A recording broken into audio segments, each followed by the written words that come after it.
What you're looking at shouldn't be possible. This specimen is known as the Tree of Life, the Shajarat-al-Hayat.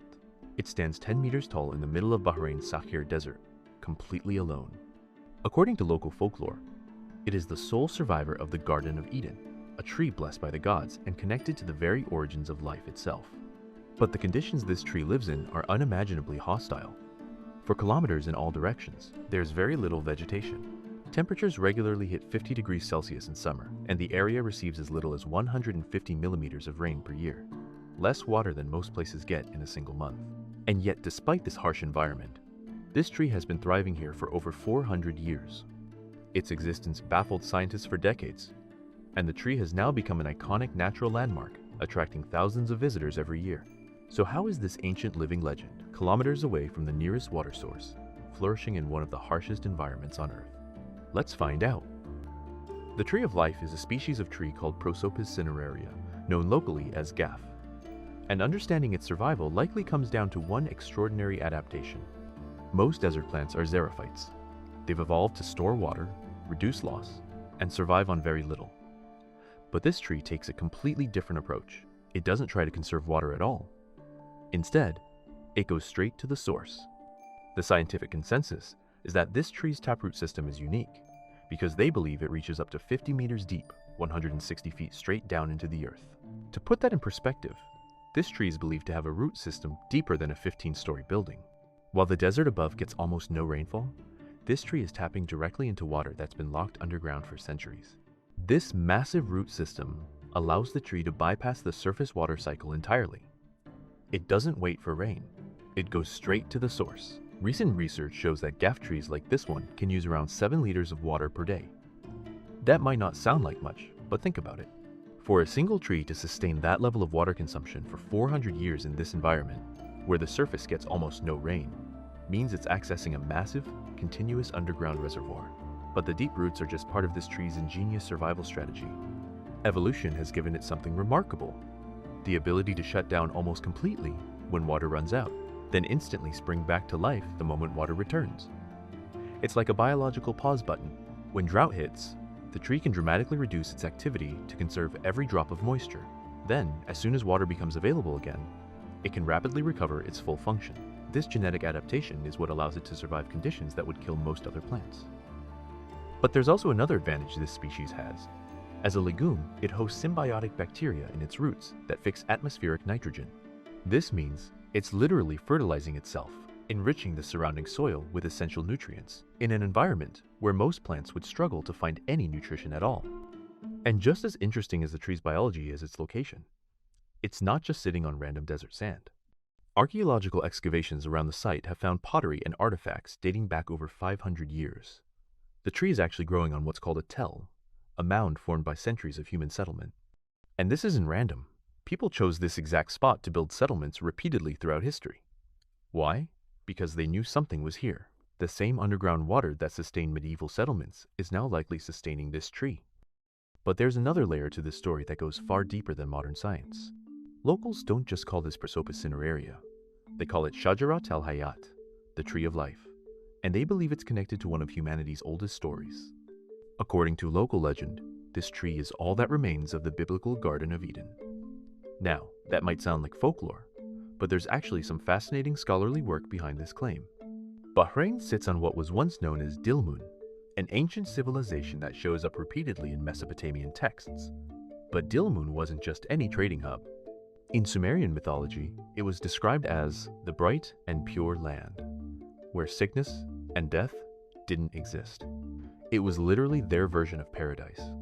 The Sumerians believed Dilmun was blessed by Enki, the water god who was called Lord of the Abyss.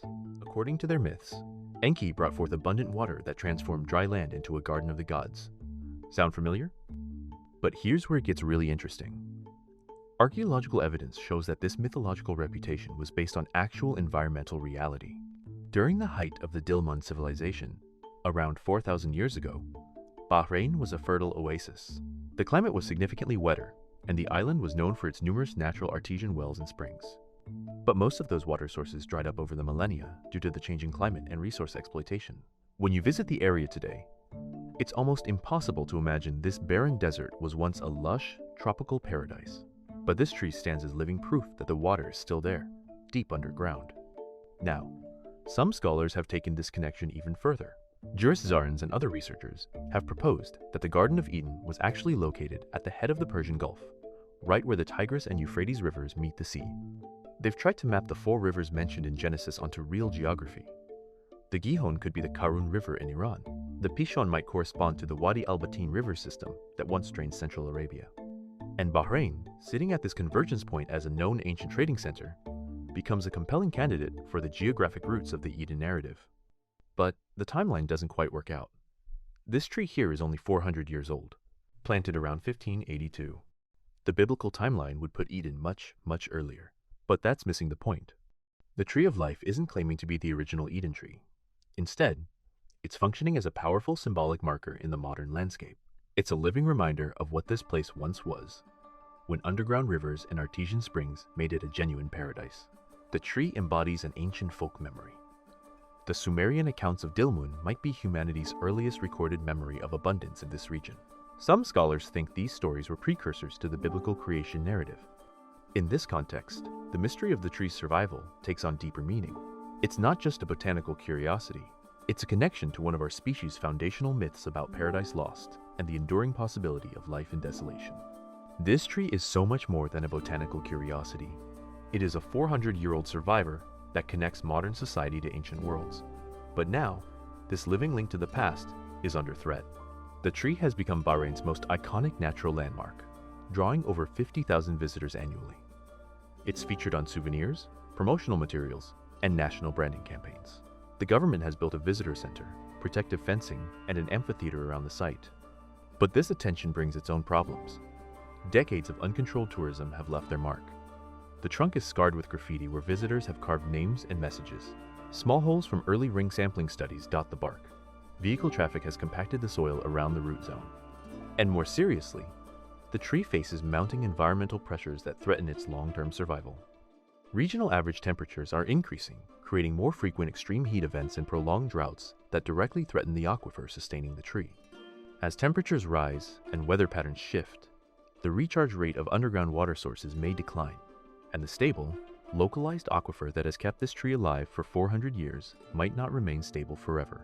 There's also ever-increasing competition for groundwater resources. Bahrain's growing population and industrial development put pressure on all available water sources.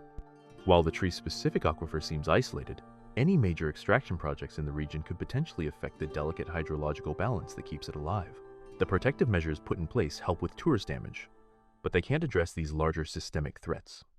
The circular fence keeps people from climbing the branches, and the visitor center educates people about the tree's significance, but fencing can't protect underground water tables. Recent conservation efforts have focused on rigorous monitoring and research.